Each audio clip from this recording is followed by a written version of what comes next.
not right. There we go. All right. First off, I'd like to thank you for doing this interview with the Hype Magazine tonight. Thank you. Thank you for having me. Yeah, super excited for the opportunity to get started. Can you tell the fans and listeners who you are and where you're from? My name is Kevin, but everyone calls me Happy or Boots or Happy Bootz. I'm located in Houston, Texas. Okay. Now, with you being from Houston, Texas, do you think it made it easier for you or harder for you to get into the music industry? Actually, I think that's a good question. Actually, I think it has its pros and cons. I think just because I am here from Houston and I've been here, my whole life, pretty much. There's been different components that I've been able to do. A lot of people don't know. When I was 12, I had my first job, and I was a choir director at a local church here, and so. Some of the musicians and some of the drummers and things that I played with back then. I still see them still to this day because they're playing for different artists and things like that. So I think it has its pros and cons. Okay, that's dope. Now, with you being a choir director, what were some of the things you learned in that role that you've been able to use now as a PR publicist and, all this dope stuff you're doing in your career now?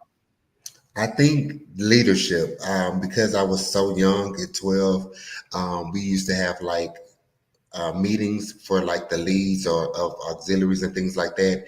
And I would be the only child that's in those meetings. And then I always just knew how to take control of a situation. And so I think that sort of helped cultivate who I am today. That's dope. Now, you said you're 12 years old. Was it your family or did you have support in the church that helped you get that role, or was it just your work ethic? Like, how did you become the leader at such a young age, I guess is the question. So what happened was the lady that was in charge of the choir, her name was Dawn Martin at the time, and she was the organ player.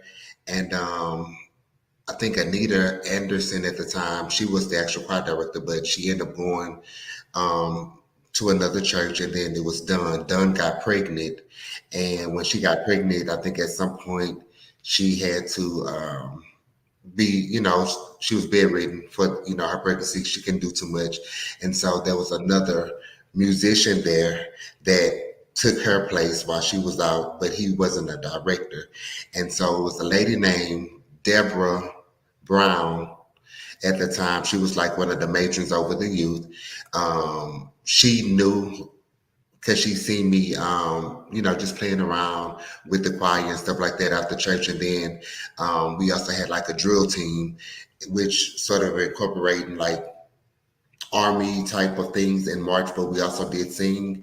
And I had a position with them, and so I would teach songs then. And so she fought for me to get the opportunity to be able to take that role on. And so that's how I got that role. And it was pretty cool. My family is very religious, so they are in church. So I did have their support as well.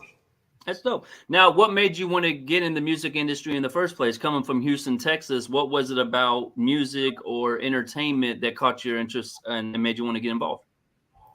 Passion. I always remember doing some type of music, whether I was in the 5th grade and 6th grade, the school. So basically in Houston, some parts of it, a lot of places have like elementary school, then they have middle school, and then they have high school. Well, I went to elementary school, then I went to intermediate, which is 5th and 6th, and then you had 7th and 8th, which was middle school, and then you had your traditional high school. And so from intermediate, 5th grade all the way up until 12th, I was always in the band or in the choir. In fact, at my high school, I started the gospel choir there.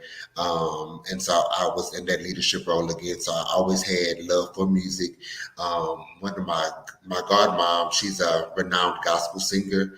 And so I would always be, around her since I was the age of 14. She showed me a lot of things. I met a lot of people through her and things like that. Besides her, who were some of your early mentors, either people you worked with early on in your career or people you studied? That's so funny that you would say that. Because I'm an accountable person and I'm always going to give somebody credit, Yeah. whether, we speak or not, in this day and time. But I would say one person that that influenced me is a guy named Marcus.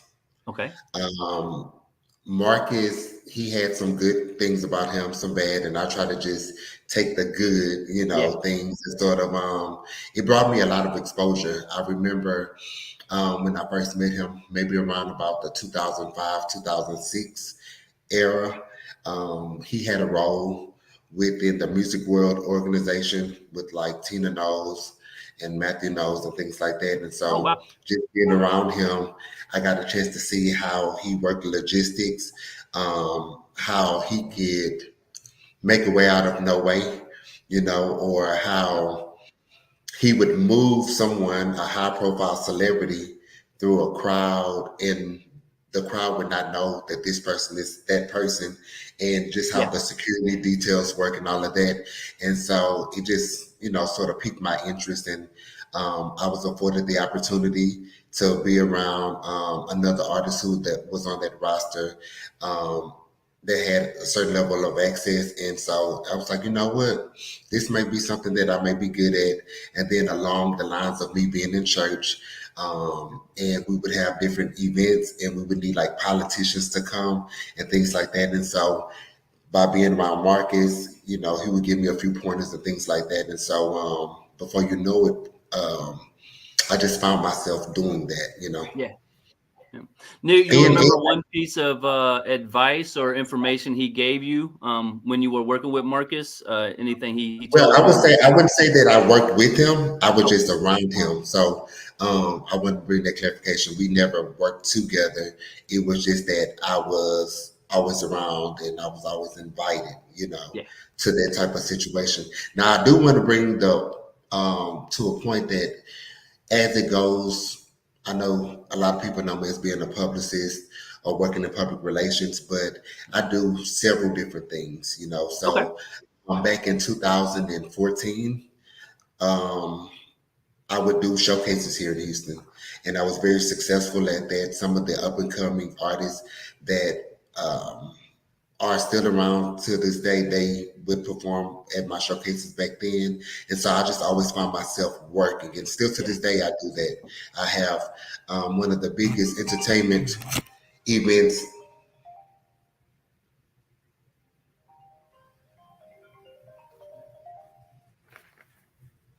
Hello? Oh yeah, I hear you. Wait, but you don't see me. Oh no, I see you. Okay. Okay. I'm sorry. There you Um, See, there's somebody calling right now. That's my bro Kiati from the radio station.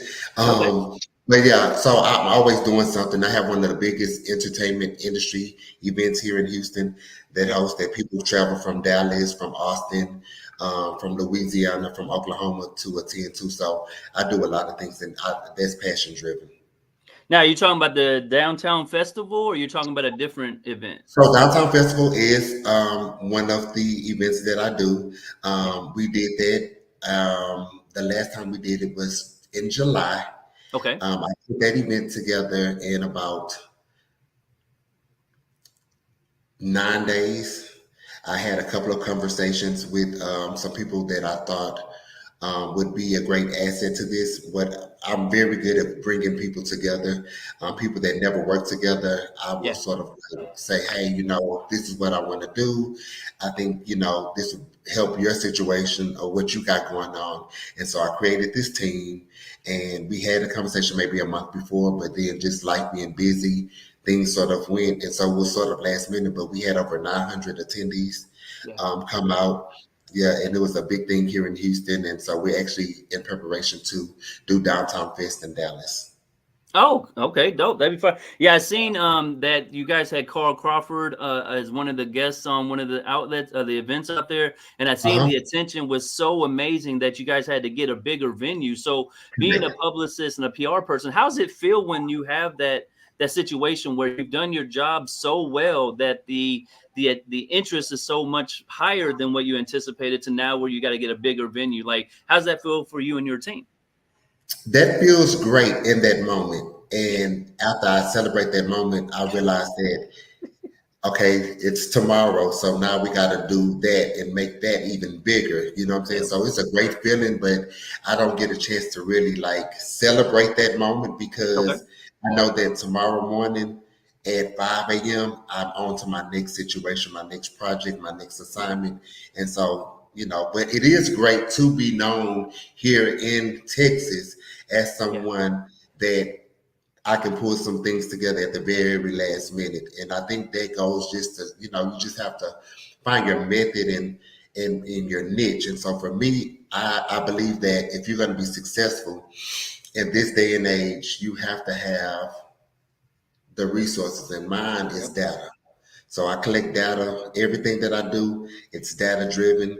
And I have the resources to be able to text these people right now. If social media goes out, I Yeah. don't fret, you know what I'm saying? Because I still have ways to get the word out. And Yeah. people who go to the events that I put on, it's a great experience. A lot of times they're not invited to it, they want to come.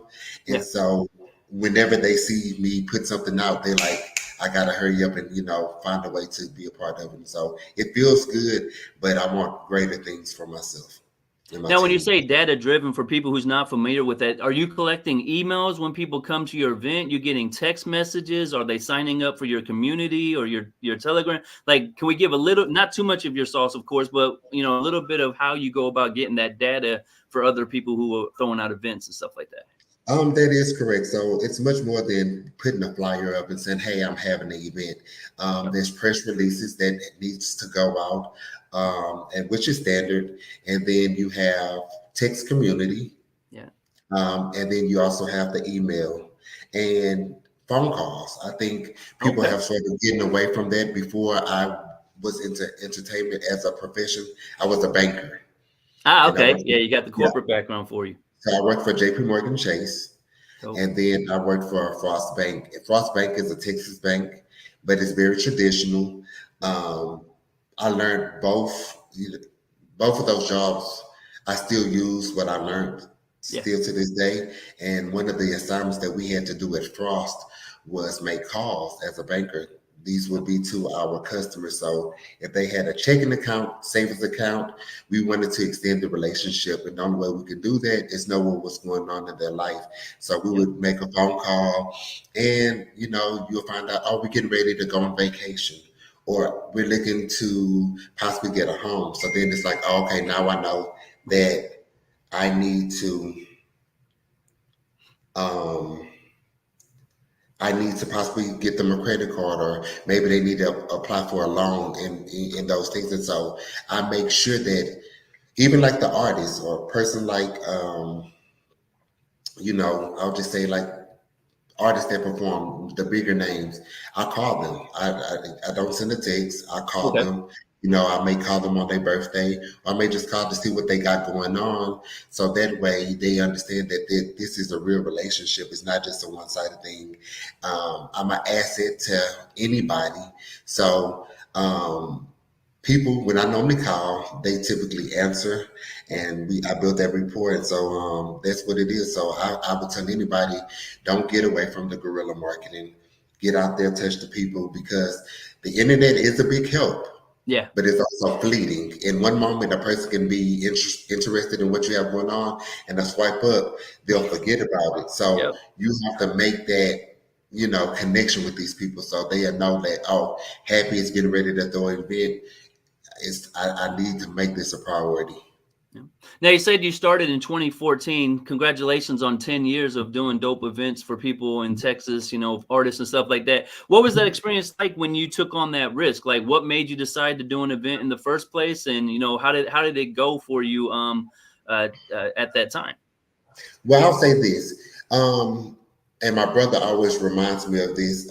He's a pastor, because sometimes I just am living like he would tell me, like, hey, back when you had your gospel group, you remember you used to throw those concerts and people from Prairie View and Sam Houston University and all of these people would come. There would be no sitting room. It would be Yeah. standing room. And that was just always that. Coming over to the hip hop side, I think it was passion. I knew that while I was working at the bank, even though that was a comfortable job, you know what I'm saying? I couldn't see myself doing that for a lifetime. I Right. didn't think that my purpose was to count somebody else's money or Right. talk about someone else's finance for the lifetime. I felt like I was suffocating. There would be so many things that would be going on, and every day I knew that from 9 to 5, I had to be here, or on this particular Saturday, I had to work, and I would want to do so much more. You know what I'm Yeah. saying? And so, after sort of finagling ways to go to South by Southwest every year and just different things like that, I realized like, hey, this is not what I want to do, and I didn't make a wise decision when I look back, but I just quit on my lunch break. Okay. You quit. You jumped off like Steve Harvey says. You I jumped didn't the even jump. say I quit. I just went home. I felt drained. I was like, I'm gonna take me a nap, but I never woke up. I didn't wake up, and when I did wake up, the bank had been closed, and so I thought to myself, like, nah, when am I gonna tell these people? You know what? I'm not gonna go back. So that Monday, I resigned, and they paid me out for the 2 weeks, and then I became an entrepreneur or just a hustler, right?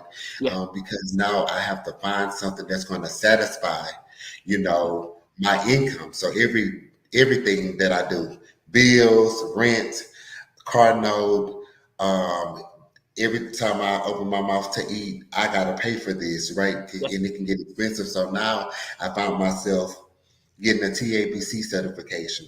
So I was bartending, you know, at the Happy Center here in Houston, Texas.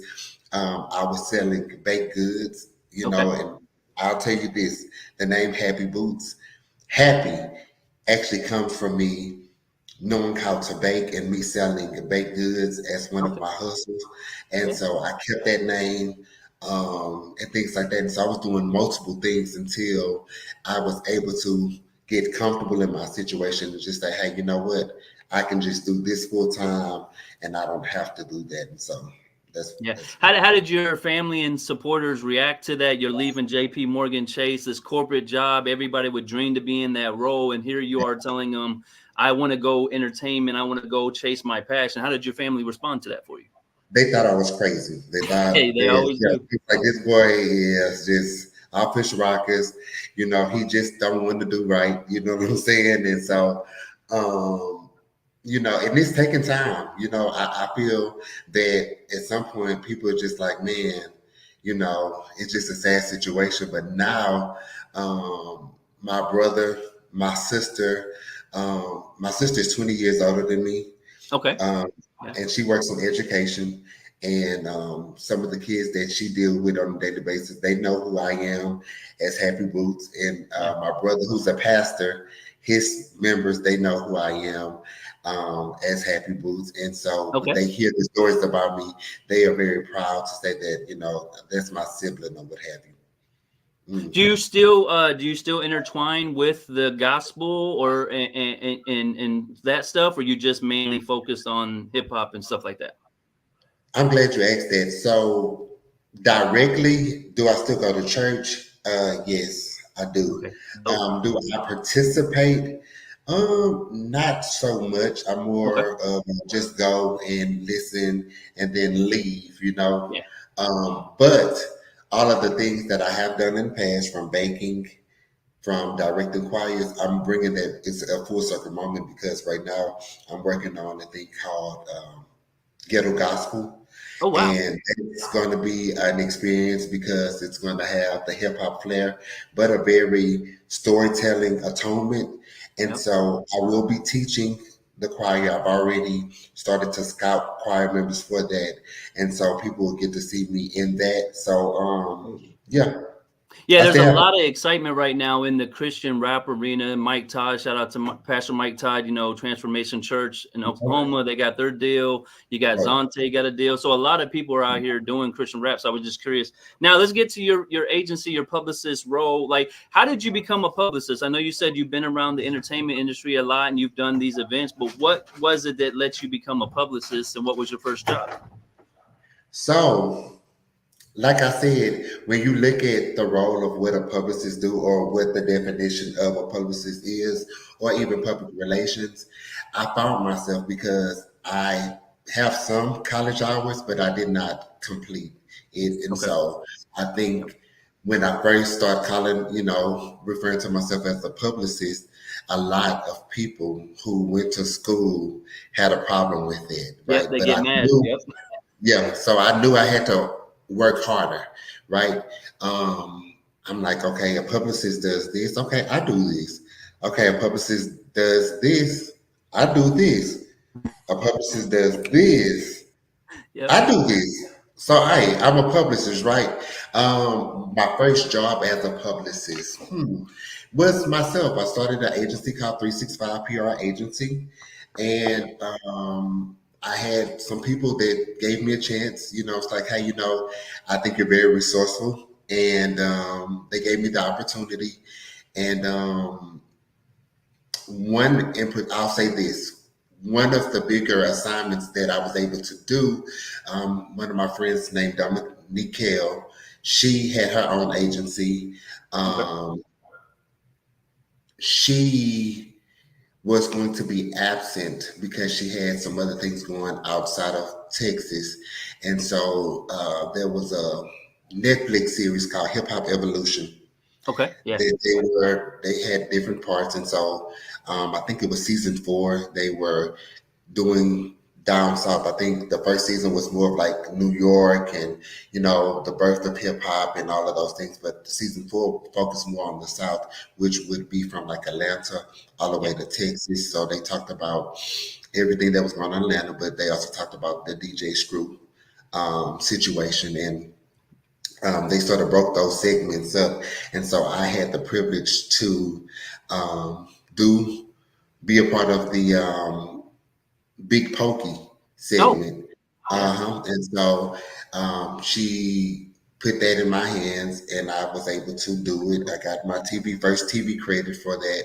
And so that was very exciting. And then other things, and mind you, I do so much, I don't remember. People have Yeah. to remind me. Yeah. But some of the things that I do recall being happy to do, I was able to do the 20. If you familiar with the screw culture, you know Yep. about June 27th. Yeah. I did the 25th anniversary of that. They hired me to do that at the Oh Revention wow. Center here. And so that was exciting. I worked with a gospel artist, which is my godmom. She Yep. allowed me to like handle her social media presence and things like that. And then I have a client here named Because. He's a producer. Because works with a lot of different people, but as a producer, if you're not an artist, if you're just an audio engineer and a producer, you're not really known like that, Yeah. right? Yeah. Behind the scenes. I give an example like B King, who just passed Yeah. away. Yeah. He's an audio engineer, a producer, and he was an artist. So yes, he's going to be publicly known. Same as DJ Chose, but not too many more here in Houston. It's just known like that, and so um, maybe in 2020, I started working with Big Cuz, and I told him, I like, hey, I like what you got going on. He was doing a thing called the Big Cuz Industry Mixer. It would be some prominent people there, Okay. maybe about 40 people in the studio, and people would socialize. There would be like music being played, and it would be very very beneficial here in Houston because Houston is not like LA Yeah. or Right. Atlanta, and in that time frame, we didn't have those resources. So you don't just really have like ASCAP, BMI, and all of these different organizations hosting and throwing events here regularly. You know what I'm saying? And so this was an underground type situation. So in 2020, we decided to move forward, and I told him, hey, let's revisit this Big Cuss mixer. I have ideas on how to make this thing bigger. And so we did. I launched it actually where I'm at right now. It's at High Park Yeah. Goods. I'm at our headquarters here in Houston, and I hosted it here. And opening night, we had over 800 attendees. Everybody came out from Sauce Walker to Yeah. just all the labels here in Houston. We have you have Rap A Lot, you have TSF, you Yeah. have UBK, you have 1501. So we were blessed to have all of their support, and it was a big thing here. And I think at that time, because it was just like wow, and so Yeah. now you take him, who's a producer and an audio engineer. Now I get him booked, because people know that the Big Cuts mix is a big thing here. So now Yeah. I get him booked like an artist. He goes to the club. They're going to pay him more than they pay a lot of artists to sit there. He doesn't perform, but they will play some of the Kinderman music or Mo3 music that, he's known for and things like that. And so I think me publicizing him and getting him Yeah. showed a lot of people in Houston like, wow, that's crazy because there's so many more producers. And I'll be transparent, they has a longer resume than because, but they don't know them. Nobody knows them, Yeah. so it doesn't really matter, right? So he's a nostalgic person that I'm very grateful for that relationship. There's another person named Queendom Come. Okay. Um, Queendom Come is a hip hop artist here. If you're familiar with Big King, she's on his biggest records. Um, Yeah. on his first hit, you ain't about that Yeah. life. Yeah. She's the one that's on the hook, and then moving forward to some other songs that they did. But one of their both biggest records is "Get That Bread, Get That Head, Then Leave." Yeah. So during that moment where, they were traveling during the pandemic when we weren't supposed to be traveling, she gave me the opportunity to work with her, and we were able to do some magical things. She was able to book, because that's B King's song, Yeah. but she Yep. she she was booked more than B King on this song. She just had the hook. Yeah. Because they So like that hook up. They wanted her voice on that hook. Yep. right. And so I remember we celebrated her 100 show. She allowed me to put this together. We were able to partner with TuneCore. They flew in town to help celebrate this thing, and they did a short film about that as well. And so it was a great experience, and we've been rocking ever since. And then you have How Park Gets You Aren't Invited. I was working, I did an event for Peso Peso, if you're familiar with him. Yep. Salute Peso. Jacob, yeah, Jacob came. Jacob is the owner of High Park Goods, and we met each other at that moment, and we just knew that we were going to be able to jail somehow. We didn't know, and we didn't rush. It happened organically. We have different backgrounds, you know what I'm saying, and so it ended up working. And so High Park Goods, we December 19th or 18th will make 4 years that this Congrats. brand has been around, and it's an international brand. We also have a headquarters in China, um, and we're in 80 plus stores here in the United States. We do have some accounts in Japan and things like that, and so this is one of my bigger clients that I have. That I think that's one of the reasons why a lot of people want to work with me. They've been able Yeah. to see what we were able to do in such a short amount of time, and they're like, "Hey, we want that." So Yeah. yeah. Now the Hyde Park Goods, as you stated, you guys met and kind of organically came together. How did you take the role of COO, creative officer, on that? Like, how did you get that role, and what's some of your things you've done in that role so far? So CCO, Chief Communications Officer, I handle communications at scale. Yeah. So, and there's other people that you may not hear about it that's even important to the brand as well. They handles like operations, like Angela, Jacob, who's the creative director. Well, Angela and Jacob are both co-owners, but Jacob is also the creative director. In my role, um, he was creating the dope product. Mm-hmm. I had access and a lot of relationships. So it's like, well, how do we get this product on people? How do we want Yeah. to make these people want this? You know what I'm saying? And so we create FOMO, the fear of missing out. Okay. Um, Immediately, we're able to put this on this person, this person, Yeah. this person, and this person. In my role as chief communications officer, I do a lot. But one of the things that I were able to do, and I'm very proud, along with my brother who just called Kiati, I was able to do a collaboration with the Houston Rockets here. Yeah. Congrats. I heard about that. And so that was great. So many people came out to support that. and we sold out everything super fast. The only thing that remained was some hats Okay. that was left that they continue to sell, throughout the season in their actual store there at the Toyota Center. That was a great thing for me. Another thing was I don't mind doing it because if I don't I want to censor what I'm saying, but I feel like if I put it out there, even if somebody attempt to do it, I don't think that they would be able to do it. So me and Angela created this thing called community nominations. I Okay. want, to work smarter, not harder. We have 80 retail stores in Texas.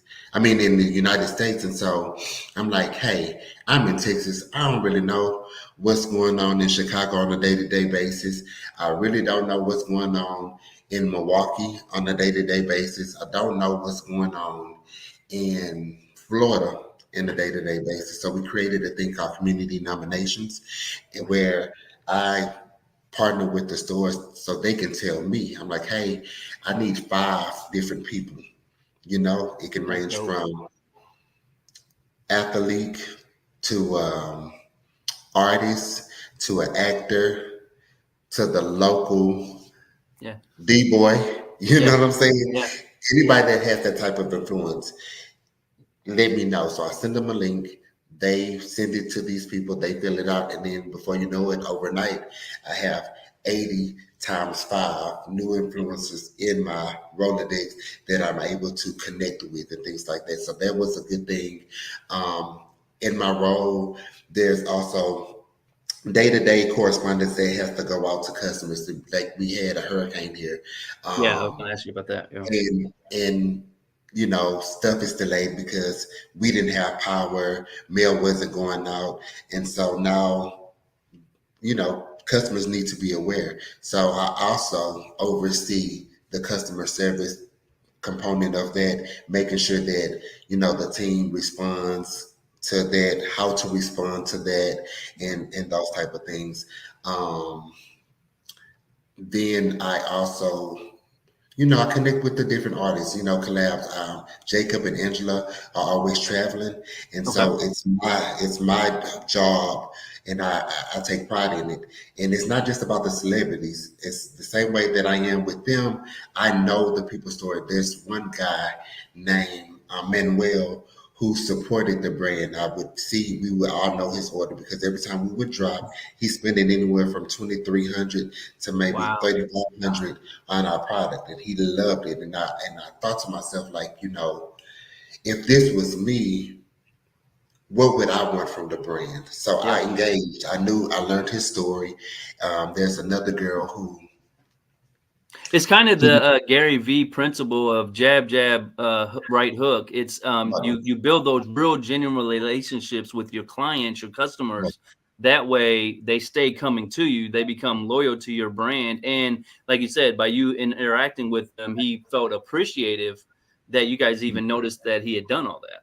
right, and then there's one other person. She's on dialysis, so she goes through dialysis. But I know she feels great when she buys her High Park. She puts it on, and she's very adamant. She comes, and so I take the time to know their story, and I still connect with them. They have my personal contact, and things like that. And so I'm like that all over, And Yeah. so I think that helps with the brand, and yeah, and so we have more collaborations. We that Mexican OT, we did a collab with him. Are you Yeah. familiar with him? Yeah. Very familiar. Yep. Okay, so yeah, so just building these relationships with these different entities that has helped us move forward. Yeah, I So, seen you had something to do with his album release party. Was that through Hyde Park or was that through your own situation? well, so no, that was through me. They hired me, but because I am who I am to High Park, I always merge, Yep. the two together. And so, yes, and thank God for those relationships because at this point, OT can have anybody Yeah. work for him to do whatever, but they've allowed me to do his first album release party to Lone Star Luchador. Wow. And then they hired me to do his label, hired me to do his 25th birthday celebration. It was a very intimate thing. And so I've done that. And then, we just, that's my bro. I love Mexican OT. So yeah. You also have Hyde Park has collaborated or worked with a lot of major artists, celebrities. I want to highlight a couple: DC Young Fly, Mhm. Jeezy, Peso, Kodak Black. So you got the higher echelon in different arenas. What is it Mhm. about Hyde Park Goods you think that is grabbing their attention besides your relationship with them and all the efforts you guys are making? Well, my job solely is based on relationships. So if I know a stylist or if I know this or this person, they sort of help me get to that point. But Jacob's designs are amazing. I mean, literally, he was a graffiti artist. That was what he did. And so he knows how to draw. And so he creates some legendary designs. And it's so exclusive. There's a limited amount. Um, and it makes my job easier because I have a product that I believe in, and so like this hasn't hit the stores yet. This is crossbody. Oh You wow, aren't in it, and yeah. so this comes with like 10 of these different little things. You can change them. Oh, And you can, okay. So yeah, you can interchange them. That's tight. you can change them. You have like 10 of them and things like that, and so it just makes my job easier. And in this competitive world of streetwear, Yeah, everybody's looking for the new. And so sometimes, like when you have organizations, and I'm not saying it, but like, say, for example, gallery department, hmm, everybody's familiar with how the gallery department, but then at some point you realize like that's easy to copy, it's yeah, easy yeah, to duplicate that, you know what I'm saying? I think Jacob attention to detail makes yeah. it hard for someone to be able to mimic what it is that he's doing. And so, yeah, so that's what it is. And then it's an experience. So we're much more than just a clothing brand. It's an experience. We do activations. We go out of our way. I remember we did a 420 party. We had the Centris sew blunt bags. They sew blunt bags. And I drove around Houston and hand delivered these to the guests that was invited to that thing. And so just with all of that, it makes people, like, wow, I want a bag. You know what I'm Yeah, saying? I yeah, want to be able to come. And why? And I'm strategic. Like yeah. on the list of artists or DJs, we'll say DJ. May say you have your top 20 DJs. I'm strategic. What I'll do is I won't go get the top DJ. Right. I'll Yep. go Smart. maybe three under them. So that way you understand, you follow what this person is doing.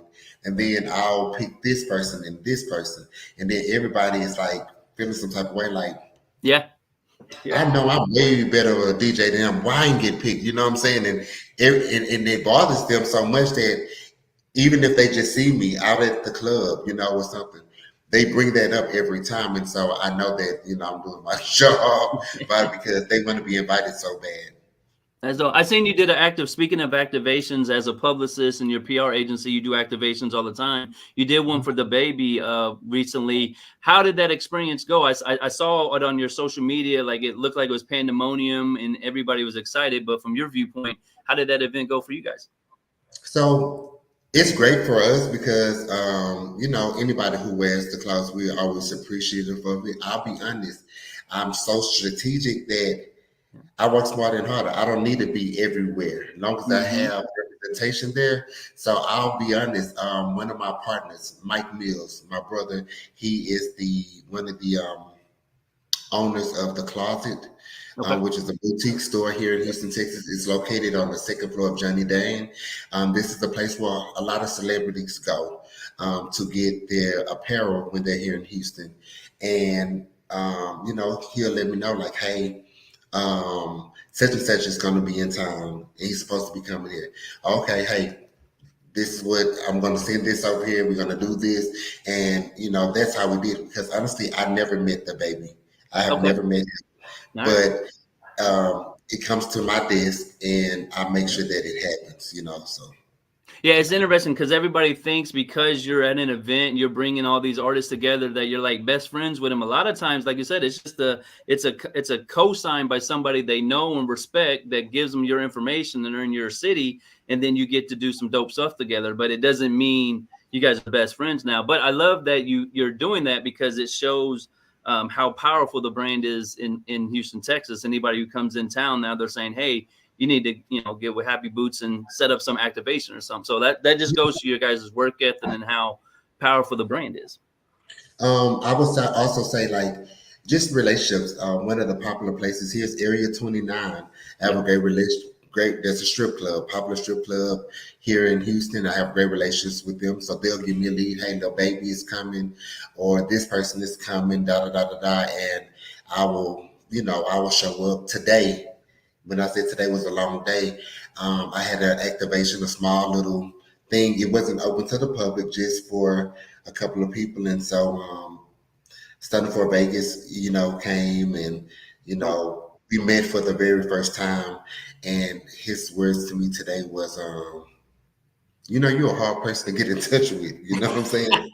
So, and so, and that's what it is. It's like the whole atonement of you uninvited is a true thing from the brand. When we first started that brand, Jacob he knew that like no matter how big the celebrity was, if they DM their page and they try to, you know, flaunt like I'm this person Yeah. who's just gonna respond back, you aren't invited.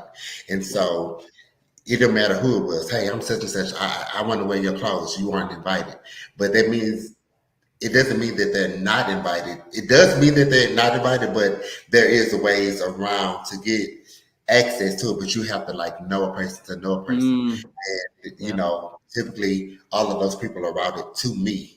Like they have to figure out like, you know, oh, it's this person. And so people can Google, like, there's only one person, and I get calls from everybody because on press releases, it's either my New York number, Okay.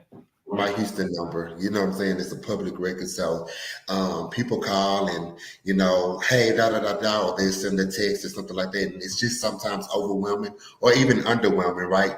And so just finding a way to sort of navigate that and still touch the community. And I try to bring a balance around that, you know what I'm saying? So it's not like we cloud chasers because we not. We don't care. We do our own thing. You aren't invited is a thing for real. Like we don't care if you don't like our designs. You don't have access to buy it anyway. You get what I'm saying? So No, that's yeah, dope. just Is a lot of times when you give exclusivity to something, like you said, you make them feel like they're missing out of it, and then without saying any names, what's the craziest celebrity or star you had to tell that to? Like, not saying their name, but you have a story of someone who reached out to you, and you're like, "Yo, you're such and such, but you aren't invited," or anything like that. yeah, a lot of artists. I mean, you know what I'm saying? So this is actually before I got with the brand. They did this at the early stages. They did a collab with Cool Kicks out in LA. Oh, yeah, And so yeah, Pooh Shiesty attended and he copped some merch and he okay, wore it. And actually, at that time, we were not sold anywhere. We didn't okay, even know, Jacob didn't even know what he wanted to do with the brand. And a store from Milwaukee, Wisconsin, did their research, figured out how to contact, and that actually became our first wholesale store. A oh, lot of people think that the brand, is a Houston brand or something like that, but no, Houston wasn't the first city to carry Hyde Park. It was Milwaukee, Wisconsin. yeah. Unfortunately, a lot of times it's somewhere outside. I'm from Indianapolis, Indiana. It's outside your home market that grabs onto it, and then the home market says, "Oh, well, we've been down since day one too." So, I mean, it's really great Well, how that. well, you know what? As I think about this, we hold Sauce Walker and we hold Sancho Saucy. If you're familiar with him, Yep, TSF. Yep. very dear to our hearts.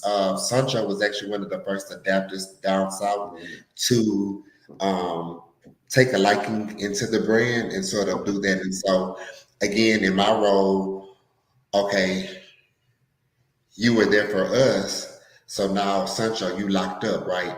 And I don't know how that is to be locked up, but I'm Yeah. pretty sure that's a hardship, right? Yeah. Especially when you're the man of of your family, and you're the one that's going to provide and do all of these things. And so, in the day of adversity, when he got locked up, sit down with Jacob and Angela and say, hey, look, this is the perfect opportunity. I think we should be there for Sancho. And Oh wow. everybody was in agreement. So even while he was incarcerated, we did a collaboration with Sancho to still give him the presence here Yep. out in the free world. And then also what was made from that, we, of course, paid ourselves back to create for the collaboration we created, but then we were able to just give that money over to his family, um, That's to help amazing. him out in the day of adversity. So that's what my role is. It's not just putting clothes on this; it's building these relationships, and making sure and inspiring. We're in education. Me and Jacob got together. We did what is called "Don't Slip on Your Grades, Drip on Your Grades." For schools, yeah. So some of the schools here in Texas, if they met on the roll or if they had all A's, I'm sorry, or perfect attendance, we created a budget. We popped up at their school and we were able to put them in merch and things like that. And, sort of just like inspiring them, you know what I'm saying? And so I'm able to speak at career days and just so many different things that I'm able to Yeah. do to that. Yeah. So it's a lot from the Pooh Shiesty, wearing the brand, every other celebrity feeling like they are bigger than Pooh Shiesty. Why Yep. I'm not in the brand, Yeah. Why and don't so I have it? Yeah. like, mhm. Now, I've seen you also are doing some really dope stuff with content creators. You're going in and inviting them to exclusive events or something like that. What are you guys looking for those people, and how do they submit, or how do they even get recognized for the opportunity to be gain access to this? So that's what I did today. It was a very Oh, okay, private that's thing. today. Yeah. Yeah, so that's that type of thing. We're all busy, but we don't never want to get away from the hustle and bustle. We never want to get to the point where we think that we're too big for people. So it's always a need for community engagement, Yeah. always a need for it. And so, um, because it's not a Texas brand, I have to do things at scale. So sometimes it's through our Texas community. Okay. So, say for example, and I think we'll be hosting one on Saturday. And again, we get to do these things at last minute because we have the data to do that, Yep. right? You got you got a fan base or family, We basically. have Yeah. a clear base, so I can literally go to to Jacob, hey, I want 30 regular people, right? When I say regular, these are regular 9 to 5 Yep. people, you know what I'm saying? And they're equally important. And I'm like, Yep. hey, we need 30 people. Let's do this here at this location. And before you know, we send out one text and we get like 800 people, right, Yep. who are coming through. And so now it's a game of how do I get 30 people from this 800? And so sometimes it's just a quick look of me going through, or if there's a questionnaire attached to the text that sometimes help me narrow down what I'm looking for, and that's how I'm able to do it. But it's all through data, so that's why I'm able to do it now. For the influencers and things like that, those are relationships. And again, like you said, it's not that I'm best friends with everybody. Now I do know a lot of people, and you would probably say like, "Dang," because told me, because we close, very close. He Mhm. said, "Why is it that every time, like me and you are close, Happy, but every time we in the room, everybody treats you like you their best friend?" And I'm almost thinking like, how he so close to them where I'm around him all the time? When do he even have time to speak to them? But literally, my life is based around communications. Yeah. Period. So I'm taking calls 2 o'clock in the morning, 3 o'clock in the morning, 4 o'clock in the morning, 9 o'clock in the morning, midnight. It's always something that's Nonstop. going on, and I have time, and I know that you know, time is of the essence. And so I don't put things off sometimes until tomorrow. I don't have kids, so I'm able to focus and do these things. And so that's how I'm able to do it. So they just have to be out on the lookout. Typically, it's through our text community. If you want to be an ambassador, you want to know more about the brand, you want to know more when our drops are, you can text our community number and I'll give that to you. I don't know it by heart, which I Okay. should. Um, you can text it, and then that's the game of cat and mouse because a lot of companies they have their website, right? People will go on and buy their clothes. It's not that easy with us. Okay. Our It's website more. only our website is only open 24 to 72 hours per drop. Oh wow. So it's a limited edition type thing. Yeah, and you have to have a password to shop with us. So you can go to our website all day long, but if you don't have a password, you won't be able to get on to see anything or to purchase. And Wow. so for a person who is interested, I'm sorry, hold on. I You turned good? my, here it is. Interested in learning more about that particular brand, you can text the word COP, COP, to, hold on, Yeah. Now your phone's gonna blow up. 405 251 8990. Again, that's 405 251 8990. And then that begins the game of cat and mouse. Because once you text that, it's no guarantee that you're getting the password. You have to follow the next steps to be able to do that. Wow. Okay. That's dope. Now you mentioned your team a few times, Jacob and Angela. How important is a team to you and your agency and all that you're doing? And who's some of the team members you haven't mentioned that really help put everything together for you guys? Um, so you have Jacob, Angela, you have Q, High Park Q. He's from Dallas. Um, he's a very important person to the brand because in the day when we didn't have a lot of wholesale stores, he was coming to Houston, spending his own money on the Mm, brand and taking the brand back to Dallas and selling this stuff like crazy. I mean, like hotcakes. And then now he's over so many stores. So as far as like the Dallas market, and one of the stores in Dallas is Royalty, which is one of our bigger accounts, right? Um, he oversees that, you know what I'm saying, and so many other stores. So we are the main people as when it comes to the upper echelon of the brand. However, there's a whole team out in China that, I could call them all by name, you know what I'm saying? But they're equally important because these people are sewing, these people are, helping with the designs and all of those type of things. And then the people here um, at the Houston headquarters, they play an intricate part. I don't want to call their name because they mm, don't have public roles, and so I yeah. would rather keep that like that. But yeah, we all play Now, a do you role. have any upcoming events we can announce or people can circle on a calendar for you either through? Well, Uh, I have another event like I had today, tomorrow, um, which is more of like an influencer type of thing. And then on Saturday, we'll be doing an ambassador thing. And as soon as I get that information, I can shoot that out to you as well. So okay. that way you can have that information. Then I'll be in Dallas on Tuesday doing the same type of event.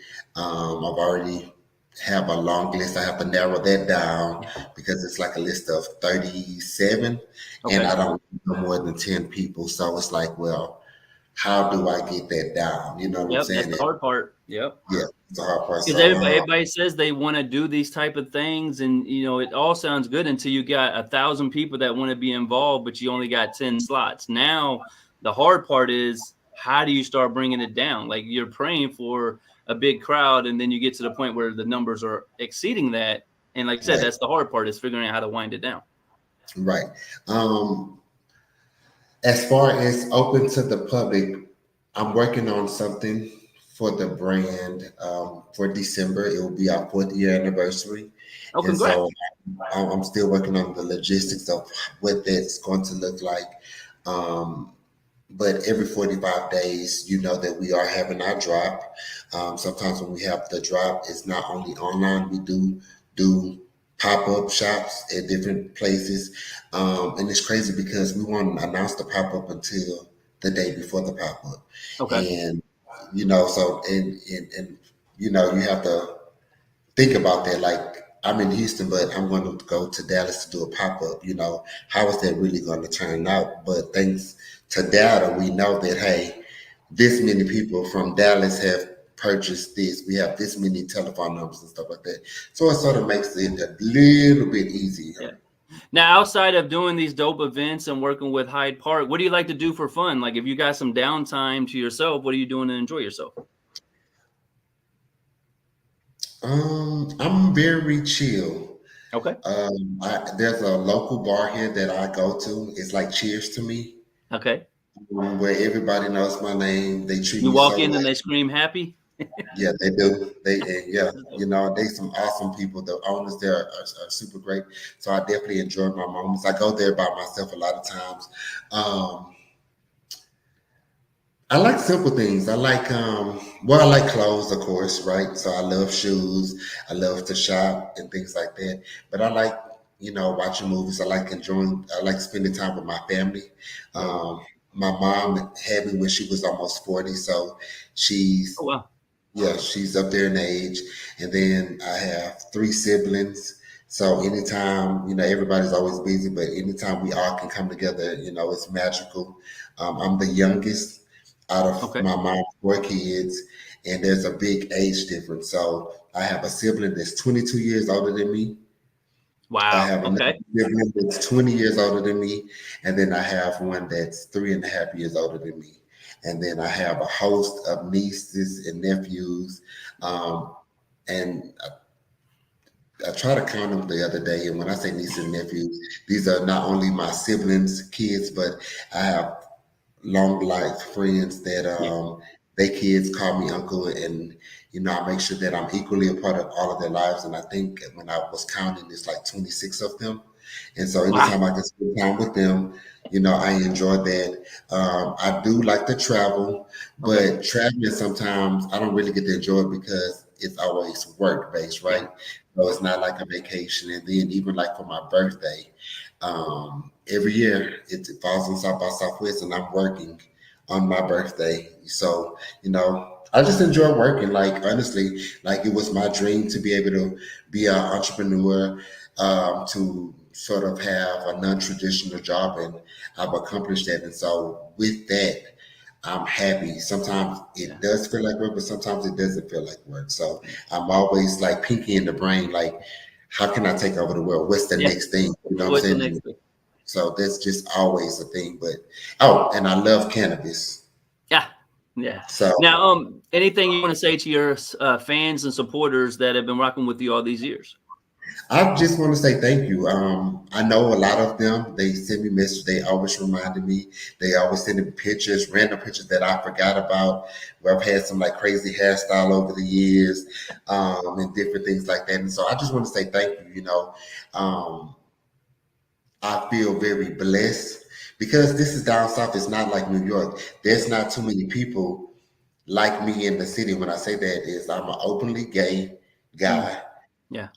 that's very prominent in the hip hop culture here in Texas, and they can be very hard because a lot of people still, are not cool. You'll hear people say, Happy, you're the only gay guy that I've ever been cool with, and the only gay guy I ever will be cool with. On one hand, that's like, then that's dope, but then it becomes like my Yeah. life mission to Yeah. allow them to see a different side. So when you do meet somebody like me, then you will think of me and it'll help you treat them just like a regular Yeah. person. You know what I'm saying? So I just, more than anything, thank you. They've allowed me to live out my dreams. Whenever I want to do something, they come to support. I have Yeah. people still to this day who were coming to events back in 2014. They come up and they will stand in line and, just to, shake my hand or whatever, you know what I'm saying? Wow.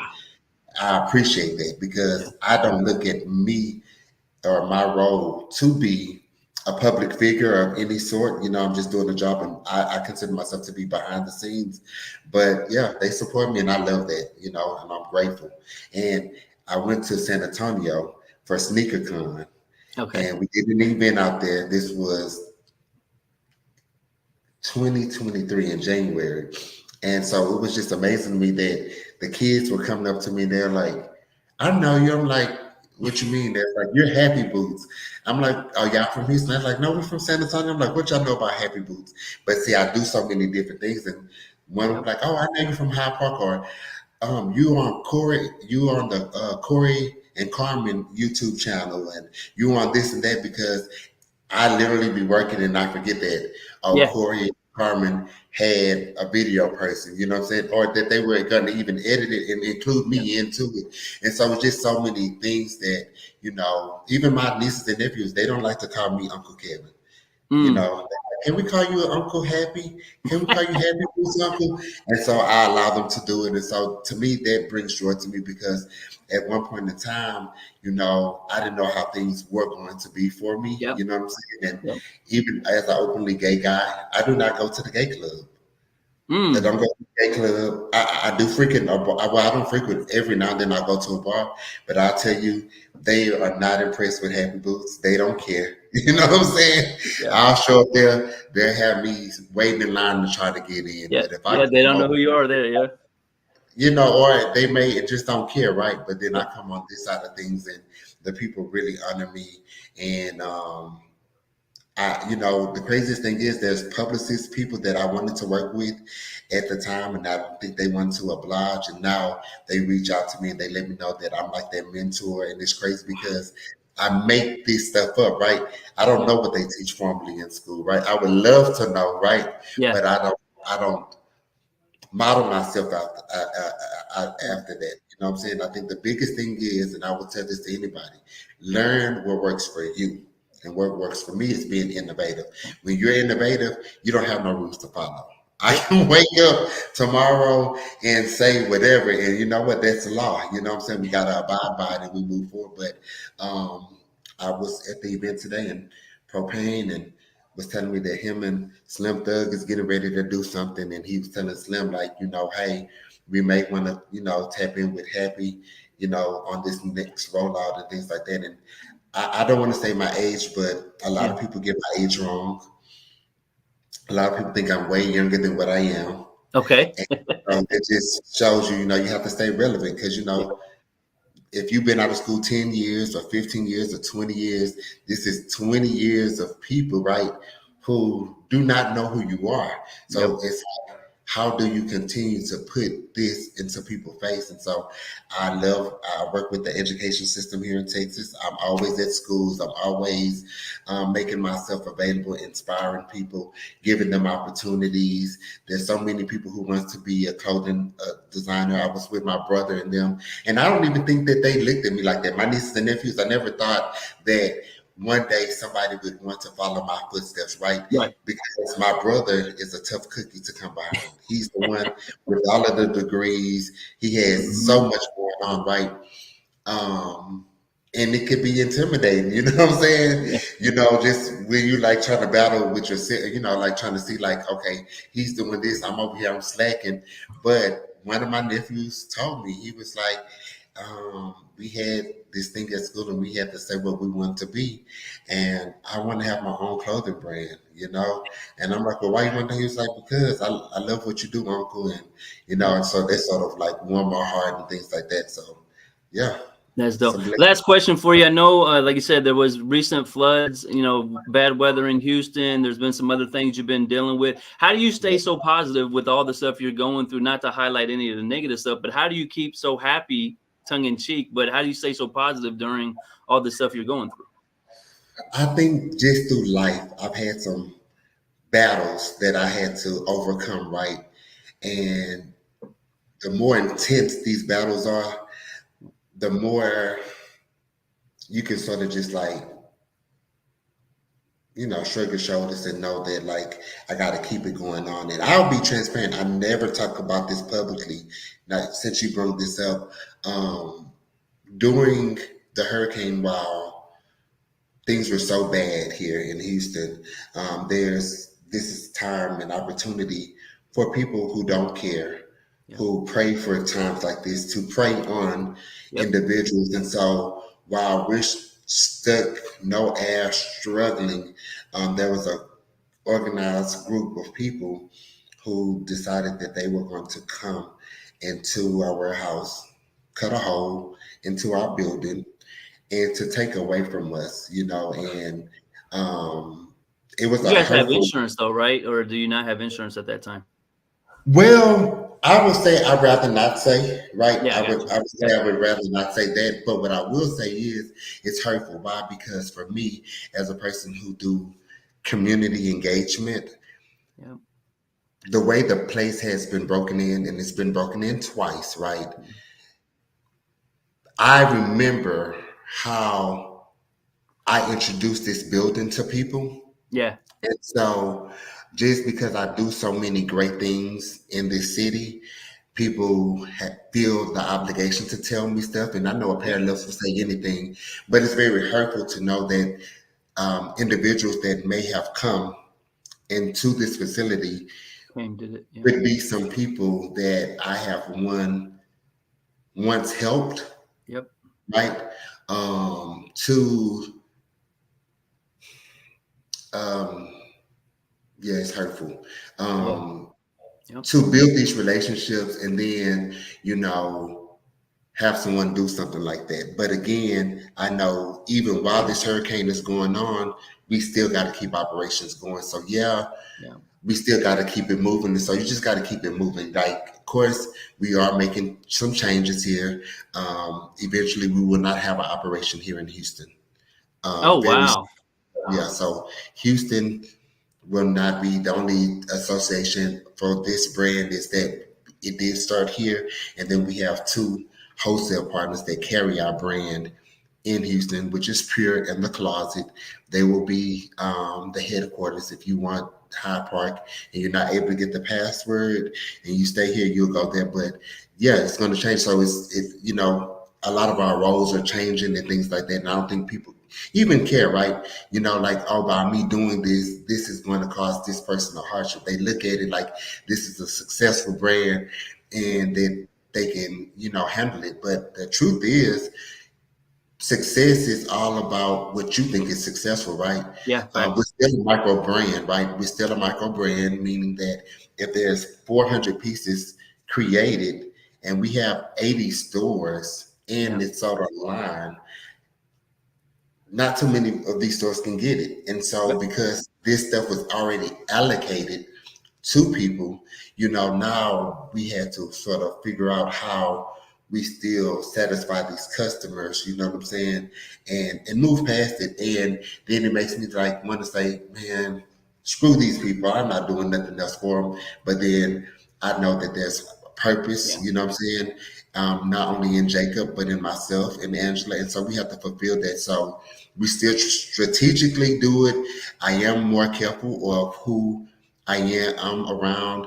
Um, I don't let It's definitely anybody. the hard part as being somebody who's a God-fearing person as you are. You want to help everybody. You want to uplift. You know, a lot of times people like us, we try and help everybody, but then you're right. Yeah, when things get bad, they turn on you quick first because they Right, think you're doing all this great stuff. It won't bother you at all. Like, nah, that ruins my business, and you know, it puts a bad taste in your mouth, kind of. So I'm sorry you guys went through that. I know that's really hard, but I appreciate you going explaining it because there's another business out there that's going to see this and understand the trials and tribulation that comes with being a business in your own home, basically.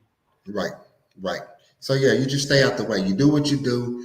I'm not a flashy person, so you know I don't require a lot. I don't wear jewelry. You know what I'm saying? I don't know if I ever will. The most a person can get from me is like the clothes on my back. You know, I'm never carrying no cash or anything like that. None of us live our lives like that. Like not one single person that's on our roster cares about stuff like that, Yeah. right? We don't care to sort of fit in. We don't care. And I just went out. I was went out to a place and I seen a lot of the stolen merch. People were Wow. walking around in, right? And so one of the guys is like, "Oh, I see you invited too." You know what I'm saying? And then somebody tapping like, "No, that is Hyde Park." You know what I'm saying? And so you just it's a sweet, bitter thing, but you just gotta live and you learn. Okay, hey, maybe it's time to warning comes before destruction. So hey, we taking heed. Okay, you know what I'm saying? Y'all don't appreciate us here in Houston. We out. Okay, bye bye.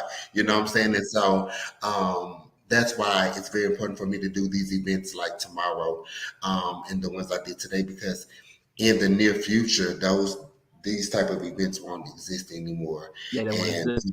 right, so we'll be moving on to the next phase of what High Park looks like. Well, I definitely appreciate your time tonight. Before we get out of here, anything else you want to make sure we mention or talk about that we may have left off? No, I think for anybody who is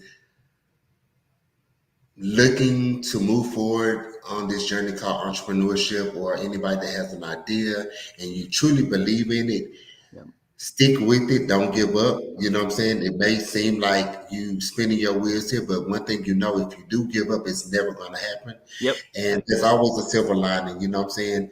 I know that the people that has, come, and even since then, like it's crazy because they continue to try to come and and do whatever they do.